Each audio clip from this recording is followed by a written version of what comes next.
I won't forget that morning, not if I live to be 100. I counted the men as they marched out of the yard. They'd hardly slept for weeks. We of the CID had slept even less, but the nightmare that kept us awake was all the same nightmare. That's why we weren't surprised when the commissioner asked us up to the conference room for a bit of a talk. He'd talked to us plenty, we knew that. It didn't help any to know what was ahead of us.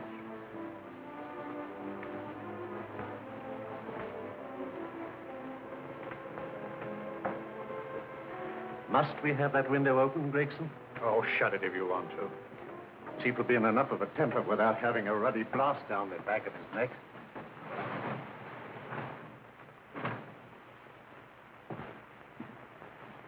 Gentlemen, the commissioner.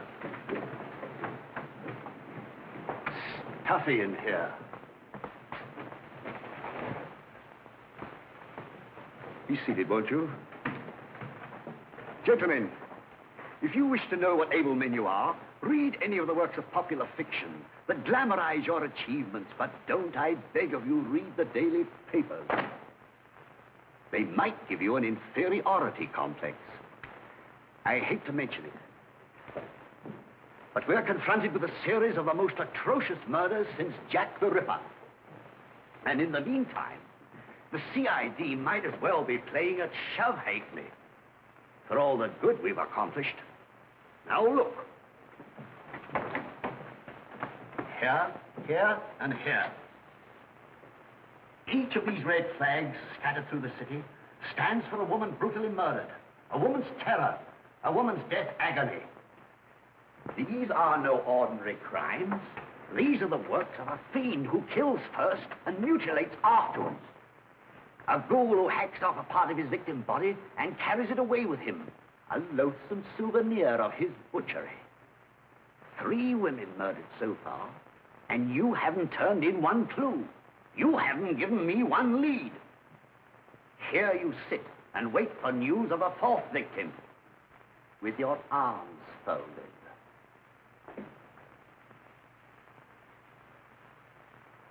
Well, we hadn't long to wait. It was down Lambeth Way where a young woman was hurrying home late last night. She saw something and stopped. It was a constable. He spoke to her, and he walked along with her, just in case. He saw her go down the stairway to the basement lodging where she lived. We can only surmise what happened after that.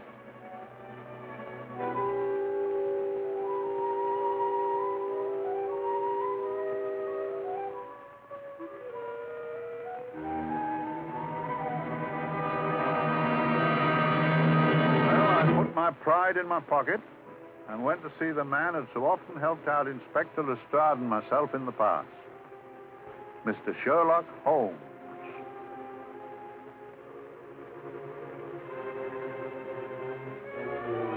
If ever a man needed help, I did.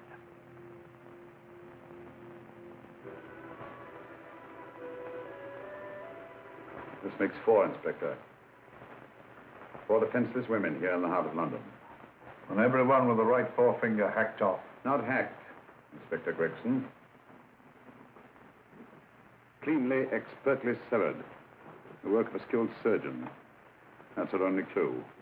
Much about the age of my sister's girl. Is there no way of stopping this, Mr. Holmes? Yes. There's a way, somehow. The fiend that did this. I promise. I promise. We've nothing to go on. That's the rotten part of it. We can't get far without knowing the motive. Well, at least we know what the motives were not. It wasn't robbery, nor passion, thanks be, nor yet vengeance. Because they all came of totally unrelated families. Steady, Inspector, steady. Sorry, Mr. Holmes. I don't turn a hair when it's a bloke that can look after himself. A little slip of a thing like that. Yes, it's horrible. Come on, let's get a drink.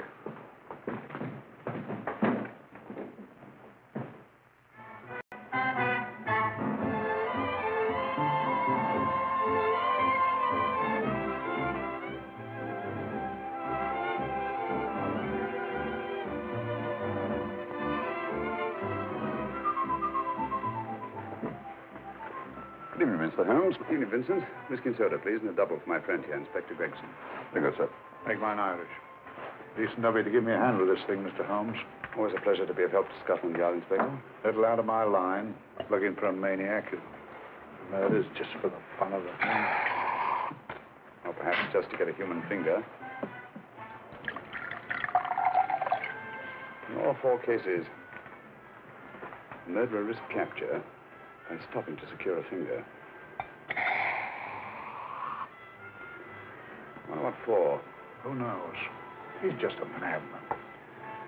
Perhaps there's method in his madness. If we could just trace those missing fingers. If we could just drain the English Channel, we might find a penny. Huh? Oh, thank you. You may keep those, Mr. Holmes. Thank you.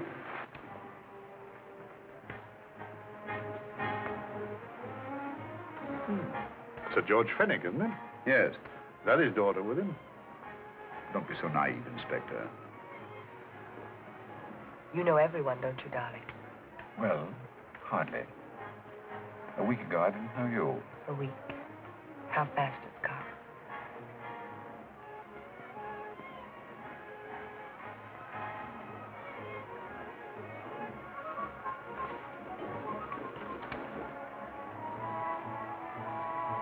I collect these things.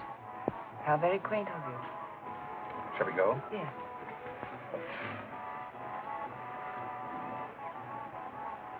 What are you looking at, Mr. Holmes? Looking at a very handsome woman. Not born to the purple, but giving an excellent imitation. Would you like to come to my flat for a nightcap? Lovely idea. Yes, isn't it?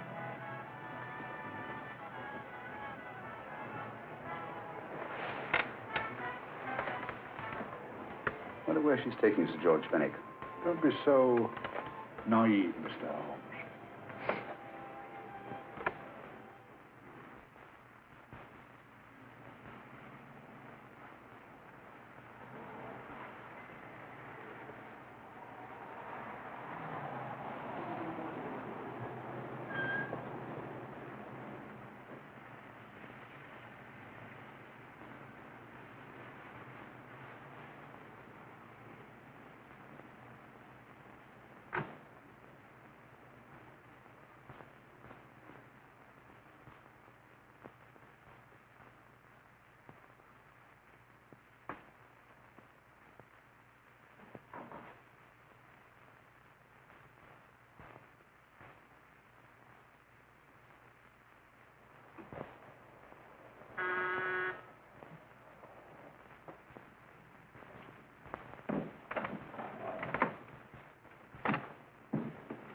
Good evening, Mum. Hello, Grandin. Any messages? No, Mum.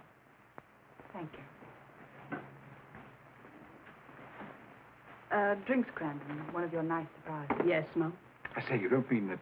Grandin's a marvel, aren't you, Grandin? Yes, Mum. You wouldn't believe the things she can do. Ah, charming place. Delightful. Really? You think so? I'm so glad. Do sit down. Do you mind? Do I mind? What a question. I don't mind anything, really. Except not being with you. Now, you really don't want me to believe that, do you? Not too seriously. Good. We're both quite grown up, aren't we? Quite.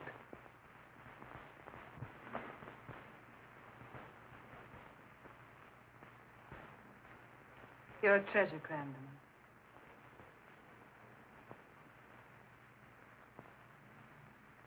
And lower the lights a little as you leave.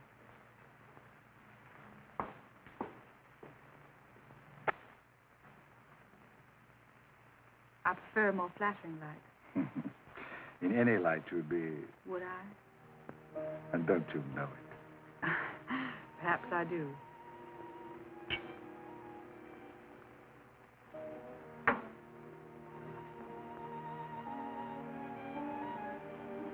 Oh, that priceless woman. You wouldn't believe it, but she's absurdly romantic. She loves dreamy music, and she thinks that we... But we do, don't we? Do we? Well, it's rather soothing, restful. Yes. And we all need rest at times, like tired children who played too long. You've played with wooden soldiers, I suppose. Funny. Hadn't thought of that for years. Toy boats were my special joy. Anything I could set afloat anywhere. Like this. And this. Toy boats sailing into the Never Never Land. The land of beautiful dreams. Look. Look, odd, isn't it, how the light is reflected? Little specks of light that move and move. Like stars on a slowly moving stream. You know, Holmes, I'm very sensitive to atmosphere. No? Yes, I can tell by the feel of this room there's been a murder committed here. It may interest you to know, my dear fellow, it was the other side of that door at the foot of the stairs that the poor girl was murdered. If only I could find it. Find what? The one thing these unfortunate victims have in common that might give us a motive for these murders. There must be something. Another Jack the Ripper, if you ask me, a homicidal maniac. No, Watson. In the case of Jack the Ripper, there was one thing in common. His victims were all from one walk of life, living in the same section of the city. In this case, the murderer chooses his victims from all walks of life and from different sections of the city. No, my dear fellow, this is not the work of a homicidal maniac. It's something infinitely more sinister. You mean the creeps? What on earth are you talking about? Watson, I'm convinced that these murders are only incidental to some larger and more diabolical scheme. That may be, but why the severed fingers? The answer to that question, my dear fellow, is our only hope of solving these mysteries. Dear sister, I am so happy. I had such a lovely holiday at Brighton with you and Alf. And I'm looking forward to being with you again. Poor little thing. Sort of raises a lump in your throat. I can picture her sitting here happily writing this letter. And not bit realizing that she's shortly going to her death. Hello? Gregson.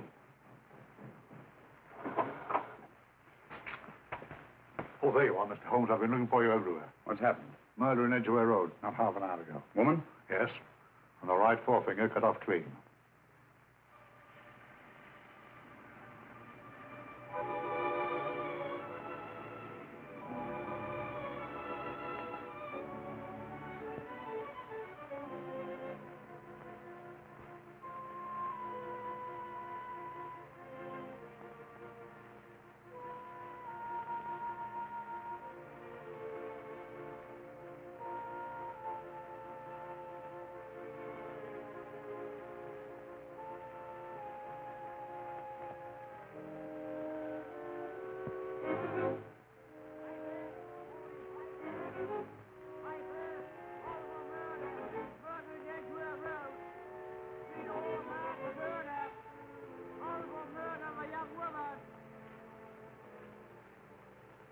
Piper!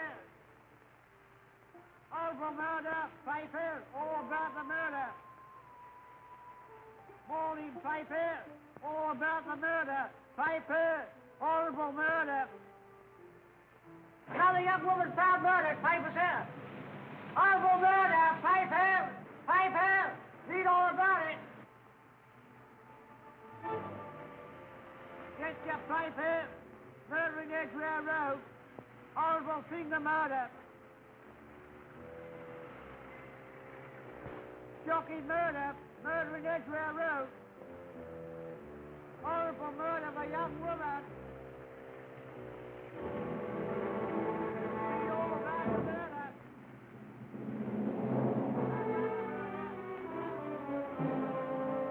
Only fancy, Mum.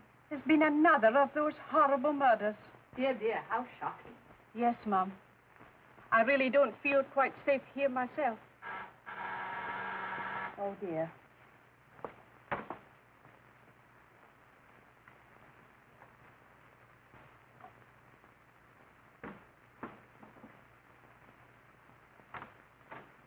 Why, Sir George! I must see Miss Marlowe at once. I don't know if she... I must see her. Where is she?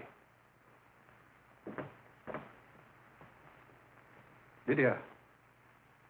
Why, Sir George, what is it? What happened? I don't know. You'll have to help me. You've got to help me. But I don't understand. Listen. I woke up a few minutes ago in a cheap boarding house off Edgware Road. I don't know how I came there. I don't know when. The last thing I remember is being here with you. Calm yourself, Sir George. When did I leave here? Well, it was about, it was 10:45, Mum. Precisely. You seemed, forgive me, just a little distressed. Detached, not interested. I thought I'd said something to offend you. I don't remember.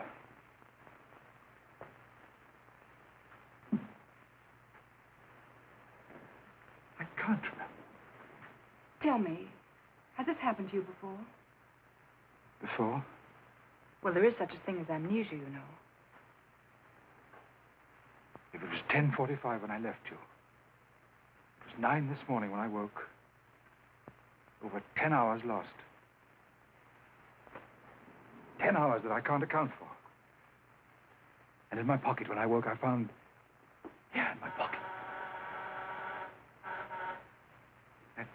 That isn't... Oh, it's not for you, of course. It can't be. Excuse me, Mum, but there's a man asking to see the gentleman. Send him away. Yes, Mum. No, please. I'll see him.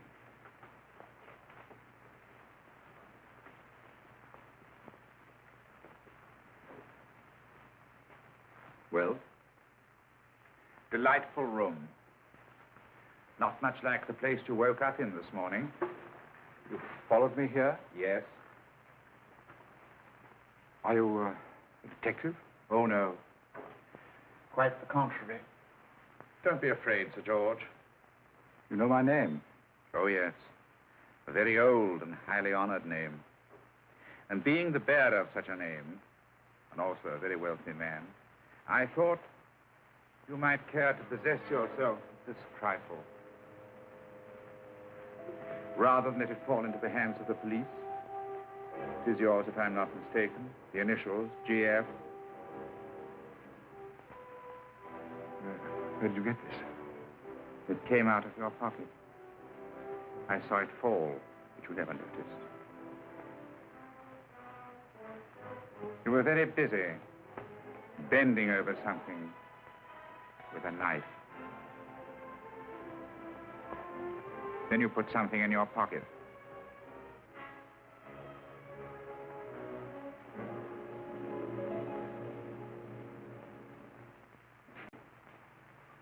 Come along, Holmes, come along, come along. How many more times must I tell you? You're missing a treat. This is delicious. Little jam tarts to follow. Aren't you tempted? You and your fresh pots. They tell me that fish is good for the brain. Brains haven't any. You realize that a day, a whole day and a night have gone by since that festive affair in Edgware Road? I'm as much in the dark as ever.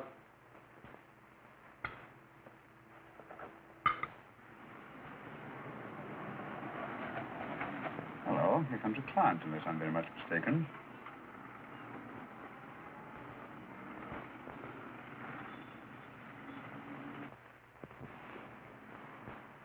Oh, attractive. Very attractive.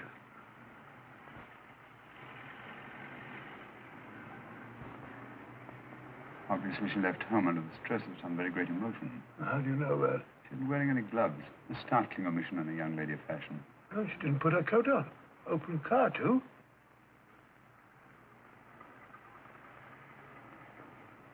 Furthermore, there's something in that bag she wants to show me. What makes you say that? The bag doesn't match her dress, indicating it was picked for size rather than style, to accommodate some bulky object. You amaze me, Holmes. What do you mention, my dear fellow?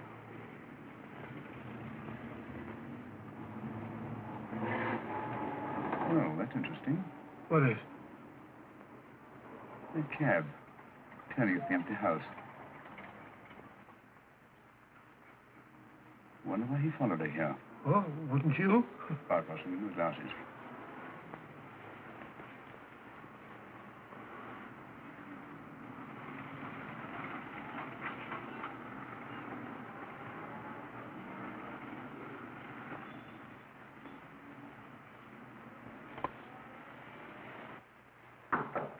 Oh, we shall soon know. Yes, Mrs. Hudson?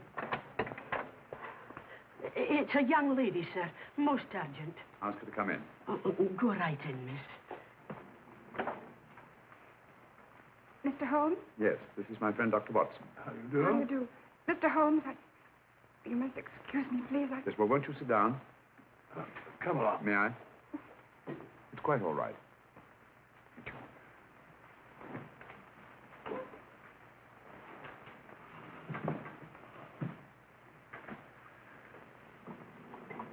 Now try to control yourself, Miss Fenwick. You're with friends. You know my name? No magic, I assure you. I've often seen your picture. You're the daughter of Sir George Fenwick, aren't you? Yes. It's about my father that I... What about your father, Miss Fenwick? Oh, I don't know what to do. He's always been the nicest, dearest person. Only since Mother died. Yes, Miss Madeleine, we know. So I didn't think anything of it when he was away all night before last. But he didn't come home until yesterday at tea time. Didn't come in for dinner at all. Just paced up and down in the library hour after hour. I begged him to let me in, but he wouldn't. Steady, steady. Now take your time. I couldn't sleep a wink last night. Then I started hearing things. Hearing things? What sort of things? I heard someone in the garden underneath my window. Then I saw a figure moving down the garden path. And I recognized my father. Stealing through his own garden like a thief.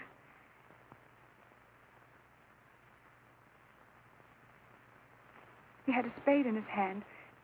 And he stopped by the greenhouse where he started to dig. This morning, at daybreak, I stole out into the garden and found this.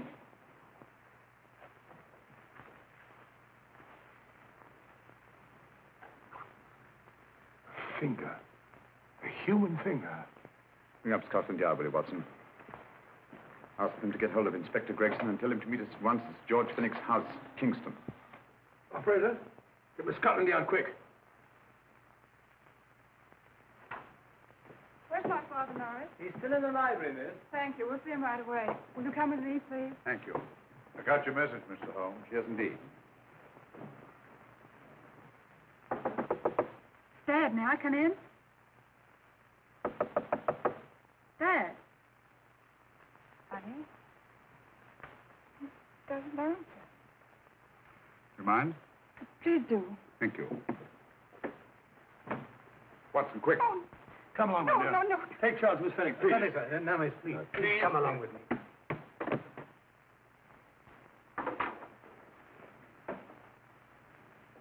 Dead? Yes. What do you make of it, Doctor? Shot in the back, between the second and third ribs. The bullet undoubtedly had penetrated the heart. Look at the powder marks on his coat. I'm afraid of this. What do you mean? Don't you remember the man in the cab who followed Miss Fenwick to Baker Street? Well, you don't think he had anything to do with it, do I you? think it's reasonable to assume that he tipped off someone that I've been sent for. George has obviously been murdered to keep him from telling me what he knew. What was the weapon used? Small caliber revolver, point blank range, by the look of the wound. The murderer came in through those French windows. The mud from the garden he brought in his boots. Sir George must have surprised the intruder. Across the room to him here. The follows we can't tell, but from the location of the wound, I'd say that he turned his back for a moment, and as he turned, the muzzle of the revolver was placed between his ribs and one muffled shot fired.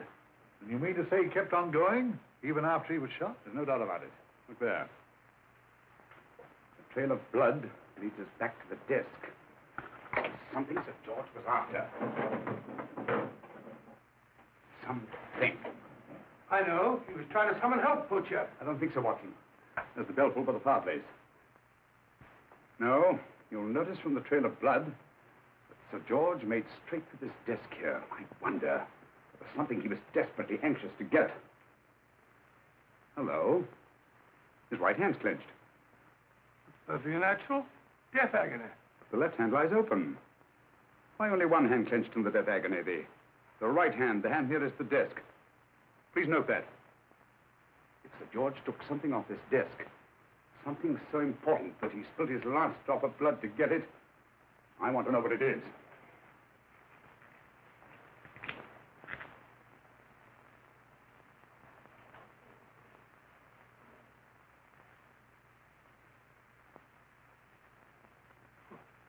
Nothing but an ordinary match folder. Where does that lead us? I imagine to something very important, Gregson. This match folder's from Pembroke House. Why shouldn't it be? He was there, you know. We saw him yesterday. Yes, but the effort he made after he was shot to get hold of this match folder. It's just possible he wanted someone to remember Pembroke House. He may have wished to recall it to someone who saw him there. Someone who, like ourselves, saw him with a woman.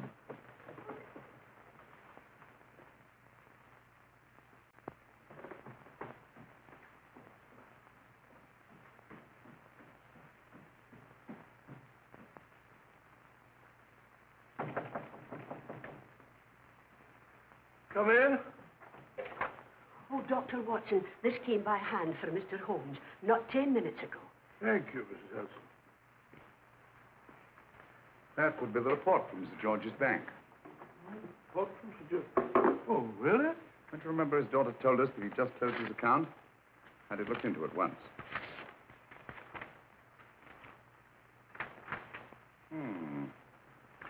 He drew out his entire balance in cash, nearly £10,000, yesterday, just after that young woman was murdered.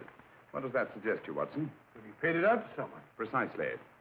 I smell the faint, sweet odor of blackmail. You don't think he paid it out to someone who saw him murder the McLean woman? Sir George never murdered anyone. But he did have that woman's finger, and he empty did have and pay out a lot of cash. That's the terrifying part about blackmail, Watson. The victim is afraid to fight the accusation, no matter how false. Once the accusation is made, his name is smeared, and sometimes his life is ruined. Well, Sir George didn't commit these murders. What fiend did? I rather think they're not the work of any one man. Oh, come, Holmes. You don't expect me to believe there's a whole organization going about killing people and chopping off their fingers. That's possible, quite possible. Well, whoever's behind all this thing must be out of his mind. On the contrary, my dear fellow, if my assumptions are correct, this little scheme has behind it the most brilliant and ruthless intellect the world has ever known. You don't mean Professor Moriarty? I do. Oh, steady, Holmes. You've got him on the brain. This is the third time in as many months you've suspected him of unsolved crimes. He's dead, you know. Is he? Is he? You know he is. He was hanged in Montevideo, well, over a year ago. I know that someone was hanged in Montevideo under that name. But I'll stake my reputation that Moriarty is alive and here, now, in London. Hello? Yes, Dr. Watson, wait a minute. Me? Oh, yes? This is Dr. Watson speaking. No, I'm afraid I've retired. I don't practice anymore. What? Oh, that's a different thing. An emergency case. Well, just a minute. Yes? Yes, well, see that she's not moved. Remember that? Don't touch her till I get there. Fractured case in McCardle's Mews. Heavy woman. 14 stone.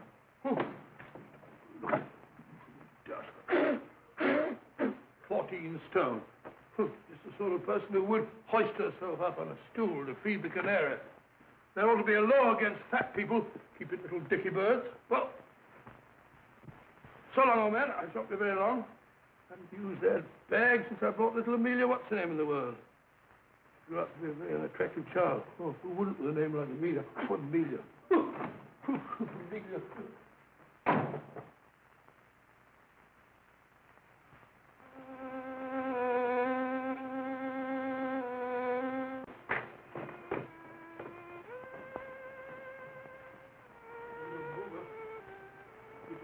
Stupid about it.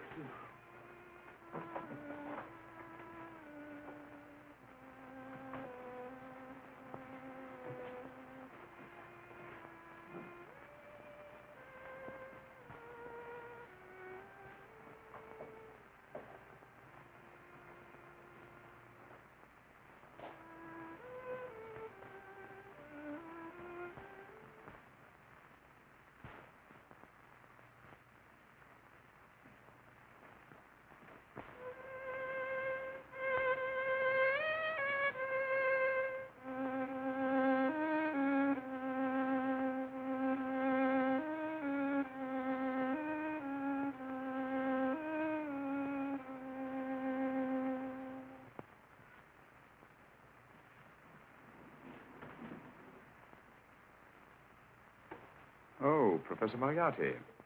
Not that I wish to appear inquisitive, but to what am I indebted for the pleasure of this visit? Scotland Yard will be interested. It's very convenient for me to have Scotland Yard think that I'm still dead in Montevideo. I never dreamed of fooling you. Thank you. The thought occurs to me, Mr. Holmes, that there are some advantages in living within the law. You're very comfortably fixed here, aren't you? As I get on in life, the little comforts appeal to me more and more. Oh, I beg your pardon. Won't you sit down? Thank you.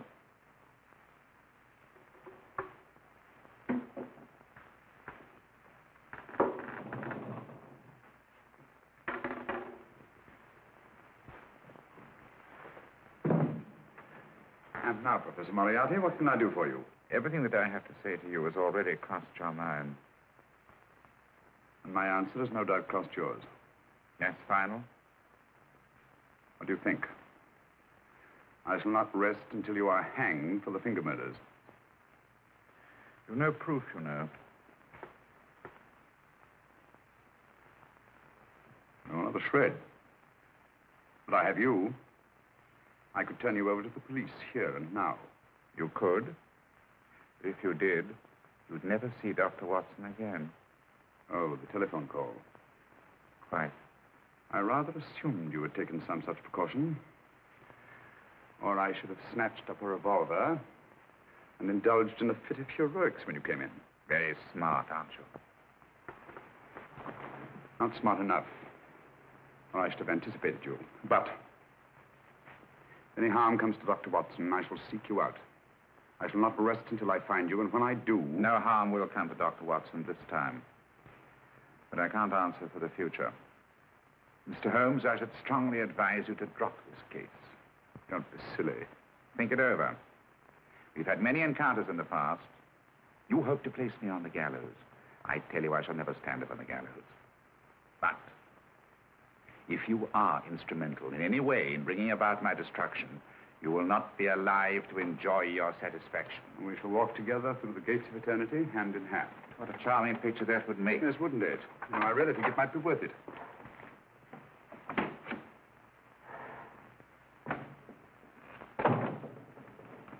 Shoelaces, Governor? Tuppence a pair. And strong enough to hang yourself. How many more times must I tell you I don't want your filthy shoelaces or your company? Shoelaces, Governor? Last impertinence. Run along, my good man, or I'll give you in charge. Shoelaces, Governor? Shoelaces, Governor? Help a poor bloke. What's only got one arm? Any luck with Mr. Holmes? You can read his obituary in tomorrow's papers.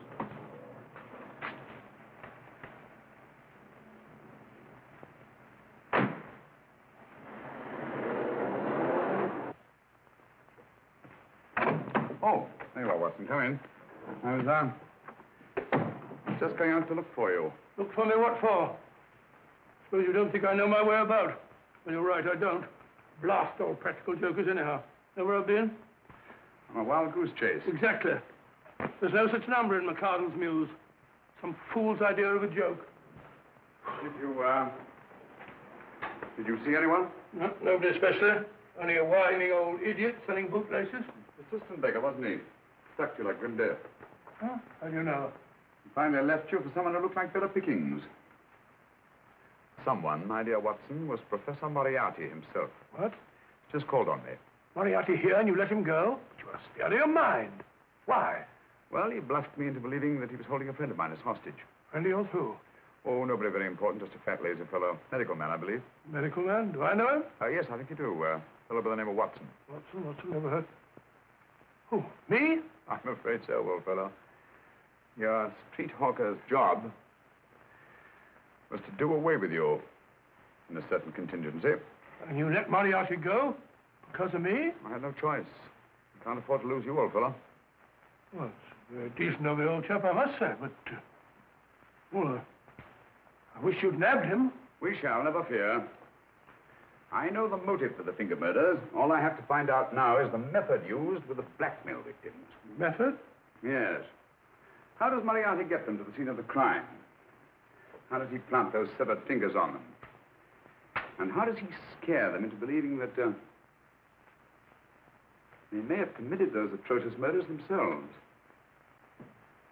Curious.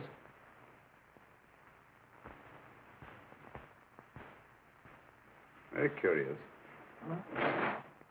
Curious? What's curious? That window in the empty house across the street. First floor front. Oh? What's wrong with it? It's open. Well, shouldn't it be open? Well, it wasn't open half an hour ago. I'll stake my life on that. Well, that's not our business. Let it stay open. I wonder if you'd go over, old fellow, and see what's the matter. Oh, trespassing. Against the law. Oh, well, I'll go myself. Oh, well, if you're going to put it like that, ridiculous waste of time. Think about shutting windows at this hour of the night. Yeah, you'd better take this torch. Well, take what? Dignified job for a doctor. Dr. Watson, the torchbearer. And what do you propose to do? Sit in a comfortable chair, I suppose, and read a good book. That's a very good idea. Yes, very good idea.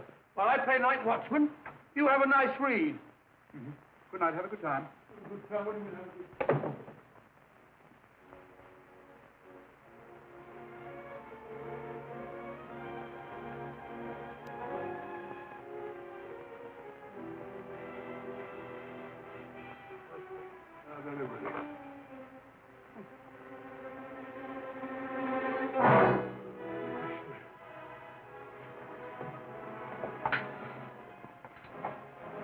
For? Oh, umbrella stand. Pretty little thing to keep about the house. Must have been a pet.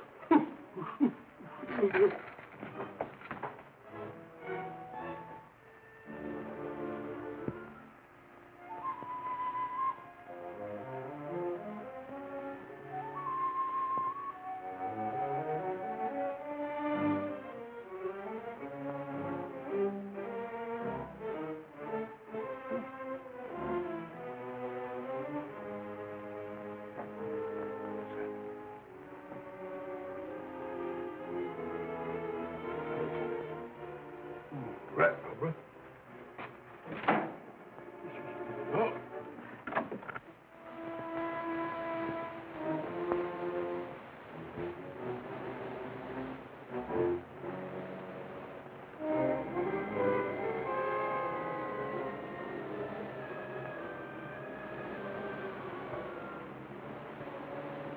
Well, he sits comfortably reading a book.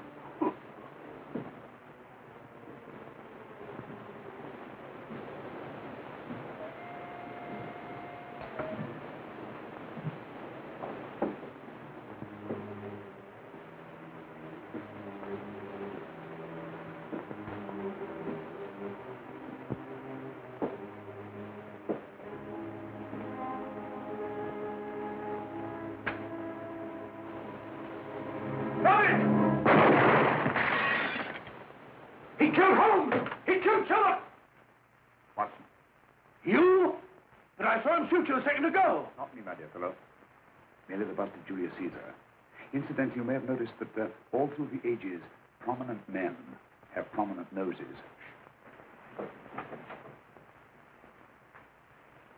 Oh, I'm afraid we're in for terrible trouble again with Mrs. Hudson. Windows smashed, plaster all over the floor. Get up, you.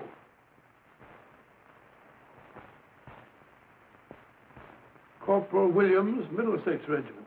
Discharged from the army as physically unfit. Yeah. Papers seem in order.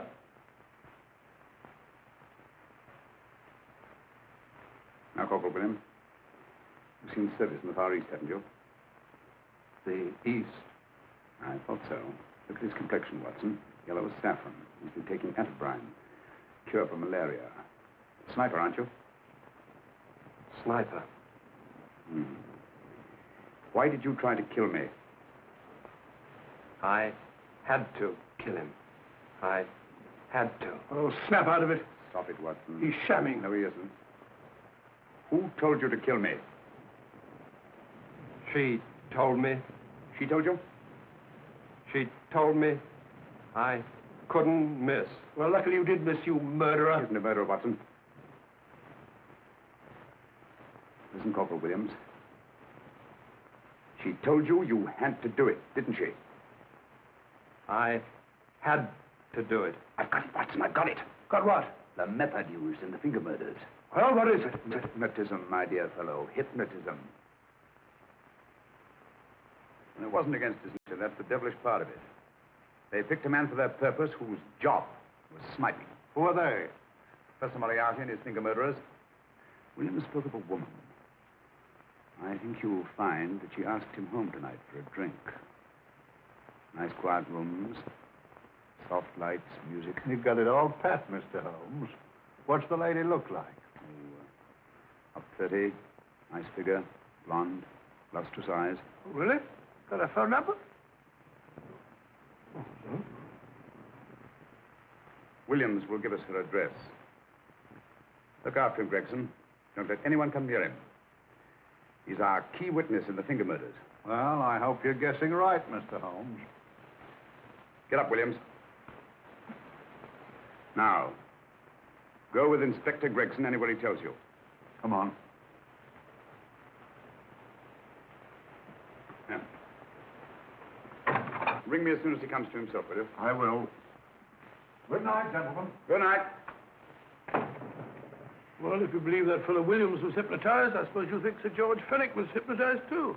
I'm quite sure of it. Have a cup of tea? Thanks, old boy. Nothing to eat. Well, why didn't these people make Sir George do the murder himself? Because they didn't want to get him hanged. They wanted to blackmail him. Well, who do you think the actual murderer is? One of Moriarty's gang. A diabolically simple technique. Kill a woman. Yes. But why cut off the fingers? My dear fellow, don't you understand? The severed finger is what links the blackmail victim to the murder. He wakes, finds the grisly thing in his pocket. Doesn't know how it got there. He's no idea that he's been hypnotized. For all he knows, he may have committed the atrocious crime during some dreadful lapse of sanity. In that state, when he's utterly demoralized, the blackmailers take over. Is that it? Undoubtedly. You see, they swear that they saw him commit the murder. And being human, the victim will pay anything rather than stand trial on a charge that will make his very name loathsome. Well, it all fits in if you believe in hypnotism. The only possible explanation. You think the hypnotist is that woman with the blonde hair and the lustrous eyes, the woman you invented? I didn't invent her. I saw her. What are you talking about? That woman, my dear Watson, was with Sir George when he left Pembroke House. I saw her there. I shall see her again, and Williams will lead me to her. That's why it's so important to keep him safe. He will identify her.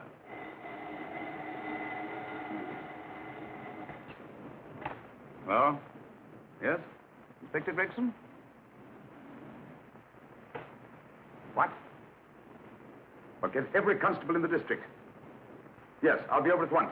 What's happened, Holmes? Williams is missing. Great Scott! Come on.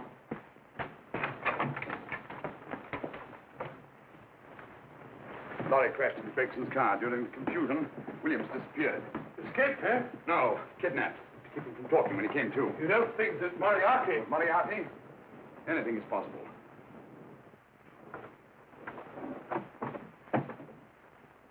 Williams! Dead. You see? Anything is possible.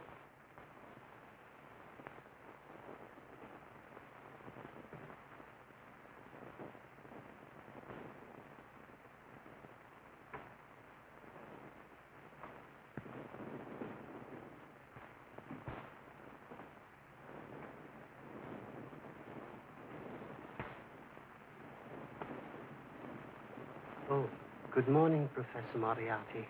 You startled me. I'm dressing another darling, a dear little nurse.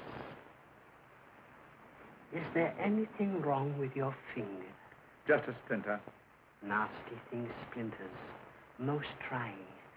One can't be too careful, but I'll get it out for you. I have the very instrument to help you. Sharp enough to split a hair. Put those tools away until they're needed. But they're not tools, sir. They're instruments. Put them away. Is Lydia in? Yes. But really, you should let me. Get dressed. Holmes and Watson just left Baker Street for the Mesmer Club. Mesmer Club, the meeting place of all the top hypnotists in London. Do you suppose that Mr. Holmes is onto our method? If he suspects, it's merely a suspicion. It's our business to see that it ends there. I hope you're right. Williams passed away before he could talk, remember?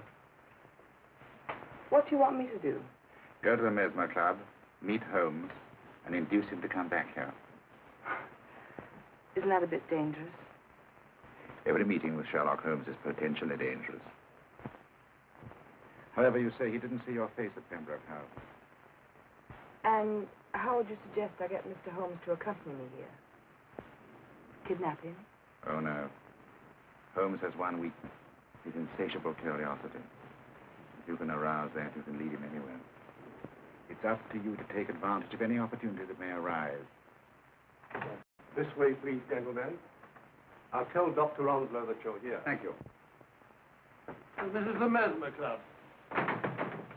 If you ask me, hypnotism is a lot of mumbo-jumbo. Oh, come now, Watson. As a medical man, you must admit that hypnotism has its place in modern science. That may be, but 90% of hypnotists are crooks of the worst kind. Nothing more than a lot of charlatans exploiting weak-willed morons. Ah, Dr. Onslow, I believe. Happy to meet you, Mr. Holmes. Your brother Mycroft suggested I might be of help to you. He's a valued member of our little group of charlatans and crooks. Beg your pardon, sir. I didn't know you were listening. Behind the curtain. My friend, Dr. Watson. Oh, delighted. I wonder now. You see, we're in the midst of a little experimental session at this very moment. If you'd care to join us. Certainly, That'd be very instructive. Oh, well, will you follow me? Thank you. In treating his patients. But today, the therapeutic value of hypnotism, as we now call it, is conceded by innumerable physicians. Especially is its value in surgical cases where the administration of local or of general anesthetic is inadvisable. Inadvisable poppycock.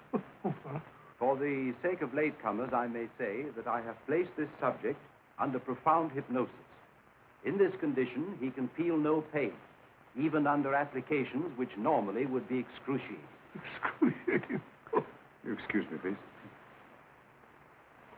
Carter, you are having a peaceful sleep. You feel nothing. Your arms and your hands are without sensation. Mowbray, the long needle.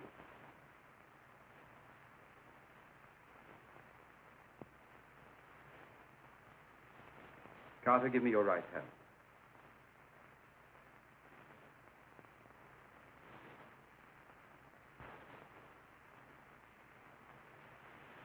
As you observe, the needle has been thrust completely through the subject's hand. No feeling, no pain. This lack of feeling is the one infallible test of profound hypnosis. Nonsense. Fellow's full of drugs. Well, isn't he? Definitely not, Doctor. Wake up, Carter, wake up. You feel well and rested, remember. No pain anywhere. Wake up, wake up. I say, when are you going to begin? All through, Carter. Stand up. This way, sir. And, are these all the people that come here? Oh, no. Others keep dropping in all the time. I suppose it's all right for those who believe in it, but of course, I'm a professional man myself. Then you don't believe in hypnotism, Dr. Watson? I don't deny that there are certain types of hysterical, feeble-minded people who go under if you point your finger at them. But anyone with an ounce of character... How right you are. You see right through our little artifices, don't you, Doctor? Right through, my dear sir. Right through. Right so. But with the feeble-minded, as you say... excuse us, Mr. Holmes. Certainly. Step over here, won't you? Certainly, sir. Anything to oblige. Let me show you how easily we charlatans take advantage of them. Now, sit down, Doctor.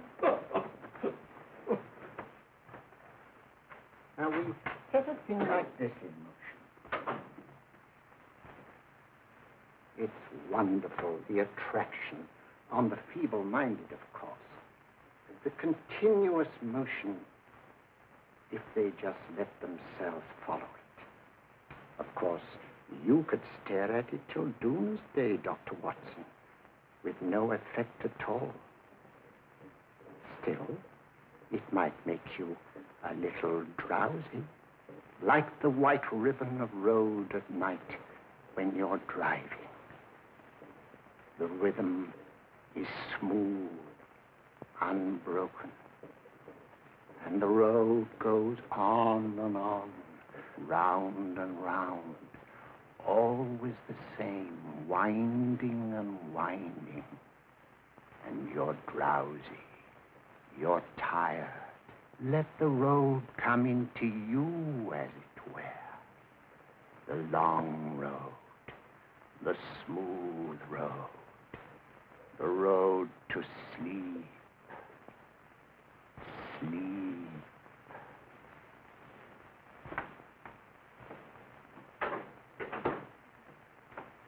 Open your eyes.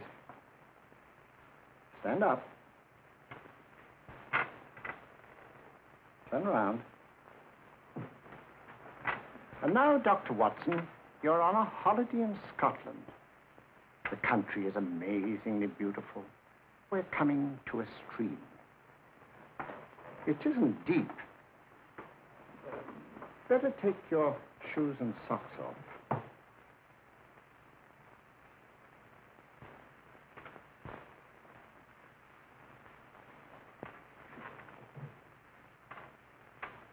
Roll up your trouser.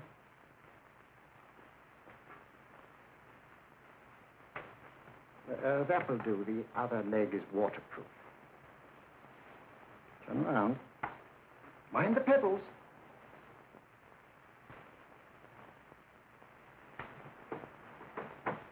Sit down.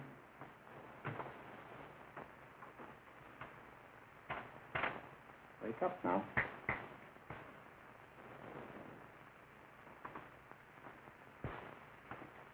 I see. What did I tell you? It didn't work with me. Why, nobody with an ounce of character.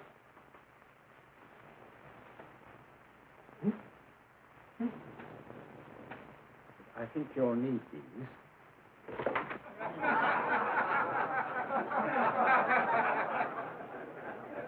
Going to Lawford? Watson, she's here. Oh, woman you're looking for? Yes, I'm going to meet her.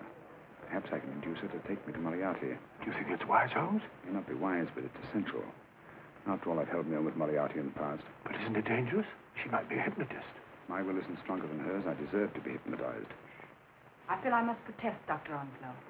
I was told this was a gathering of serious students of a great science, and I find myself in a company of buffoons. Oh, my dear madam. Elliots and Esdale brave. Were those men martyrs for the truth? That you may laugh over your childish, cruel tricks? I must say I'm in complete agreement with you, madam. This was a most unnecessary performance, Dr. Onslow. Beg your pardon, sir. My name is Holmes, Sherlock Holmes. At your service, madam. Thank you, Mr. Holmes. I'm afraid I've created a rather embarrassing situation. But you see, I'm interested in the serious study of hypnotism. So am I, too. Perhaps we have something in common, Mr. Holmes. Perhaps we have. Would you join me for a cocktail at Pembroke House? I should be delighted.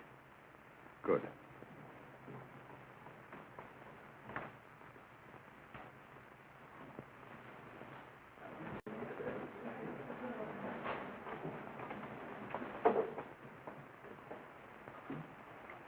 Thank you.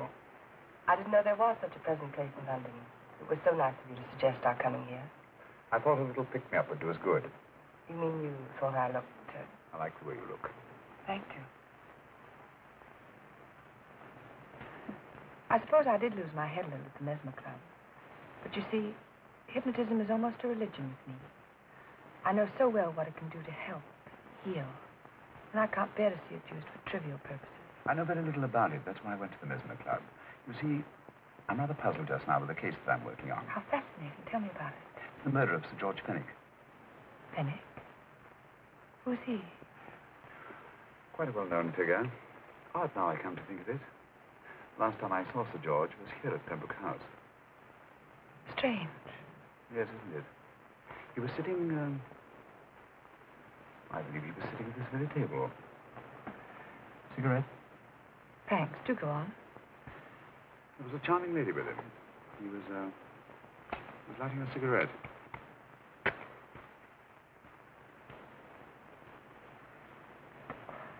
Charming. Did you see her face? No, worse not. Merely her back.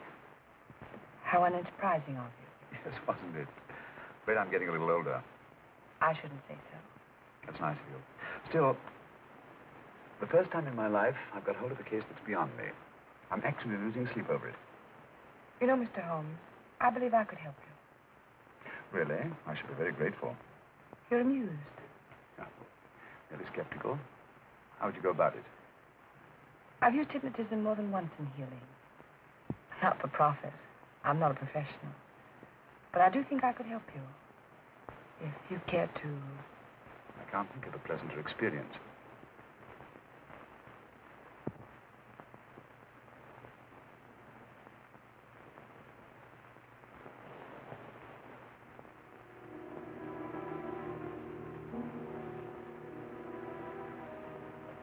Low light, music, is that all there is to it? You must relax, Mr. Holmes. I'm afraid you're a rather difficult subject. So I thought perhaps a little help. Materia medica might be advisable. Drugs?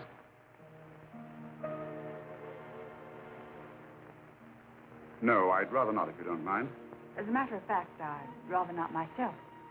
But Schrenknoff, when he practiced in Munich, you know, believed it the best means for difficult subjects. Do you mind? Well, as a matter of fact, I don't approve of sedatives. Just as you wish. We don't have to go on with this at all, you know. Wait a minute. Wait a minute. All right. I'll take a chance. It's really quite harmless. What is it? Cannabis japonica, an oriental soporific. You'll need water.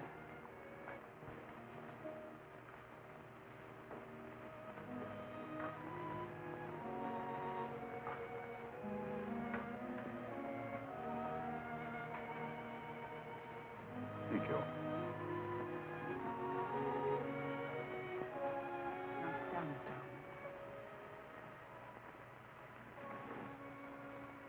Holmes. You'll feel yourself growing drowsy. Don't fight it. Give in to it. Because you do want to sleep, you know. Just fix your eyes on this one white flower floating on the water. Empty your mind of every other thought. Follow the motion of the water. So smooth. Not a ripple. Waters of forgetfulness. Steady. Deep. Strong. Strange, isn't it? How the light is reflected. Little specks of light that move and move.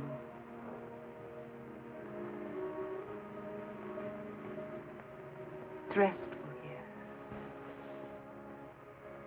It's peaceful. It's friendly.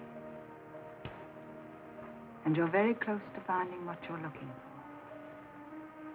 You'll find them soon now. The guilty ones. When you're rested,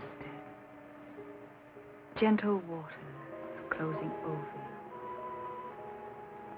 Steady, deep, strong, drawing you down, down, down.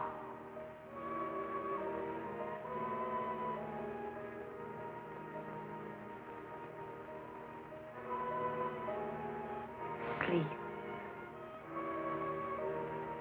Sleep. Sleep.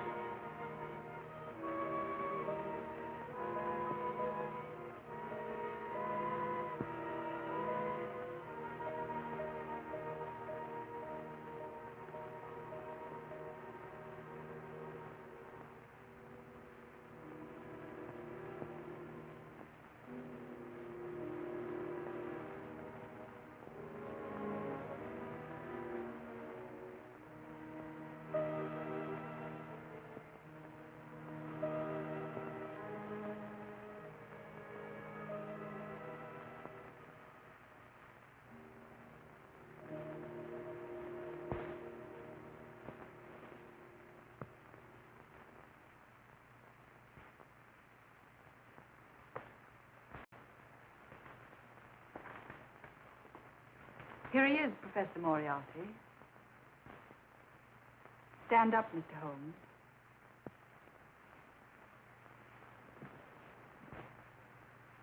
Open your eyes. Face this way. Are you satisfied? We are dealing with a clever man. He may be shamming. There's just one infallible test for profound hypnosis. You ready, Dr. Simnel?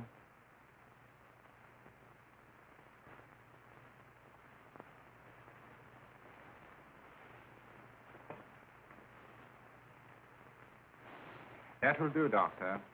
He couldn't fake insensibility to the knife. I congratulate you, Lydia. Turn round, Mr. Holmes. Now walk to the desk.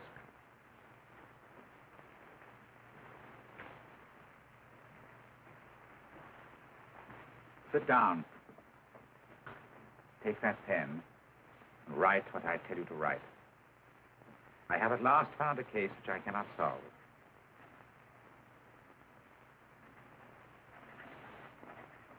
I have outlived my usefulness. Therefore, I have decided to end my life.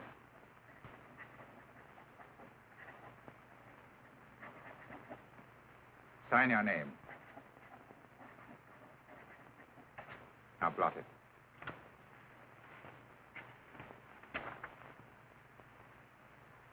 Fold it up and put it in your pocket. Come, Mr. Sherlock Holmes. Go out onto the terrace. But it won't look like suicide, sir. I'm sorry, but Mr. Holmes' injuries must all be self-inflicted. Let's walk a little, Mr. Holmes. It's so pleasant here in the garden. Just step up here onto the terrace. It's a nice, broad terrace. Now turn to the left. Walk slowly to the end of the terrace.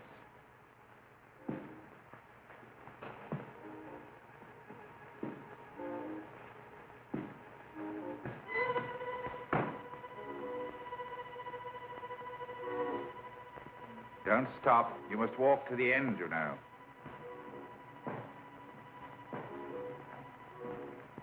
The end leads to an open doorway. You can pass through it in perfect safety. In the room beyond the doorway, you'll find what you've been looking for. Must you drag this on? This is the moment I've been anticipating for a long time, my dear. Go on, Mr. Holmes.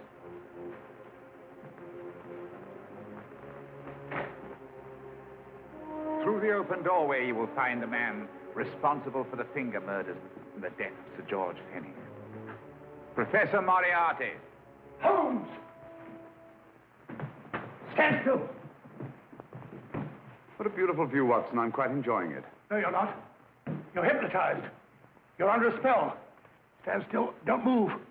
Steady, Holmes. Steady does it. Stand perfectly still where you are. Nonsense, Watson. You don't know what you're doing. Of course I know what I'm doing. You mean you're not hypnotized? Certainly not. Then get off the wall, you idiot. Oh, look out! Oh, what were you doing up there? Holding the fort until you arrived. What kept you? Oh, I ran into a spot of trouble on my way to Scotland Yard. I was arrested for exceeding the speed limit. Your luck seems to hold, Mr. Holmes. I'd hardly call it luck, Professor. You see, I substituted a drug of my own for the one that this dear lady pressed on me. You are clever, aren't you? A drug that, although it leaves the subject conscious, renders him quite insensitive to pain. That accounted for my lack of reaction to Dr. Simnel's knife. Well, Gregson, quite an impressive haul. Even Inspector Lestrade himself couldn't have done any better. Thanks, Mr. Holmes. Take him away. All right, put her in the van. I was right, Mr. Holmes. You are a difficult subject. Thank you. And now, Professor, our score is settled. Au revoir until I see you on the gallows. The rope has not been made that'll go around my neck. Come on.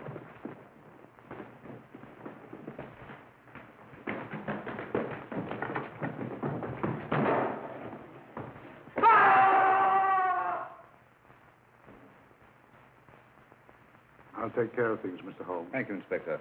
Come on. An evil man, Holmes, but what a horrible death. Better than he deserved. What are you thinking of? I'm thinking of all the women who can come and go in safety in the streets of London tonight. The stars keep watch in the heavens. And in our own little way, we too, old friend, are privileged to watch over our city.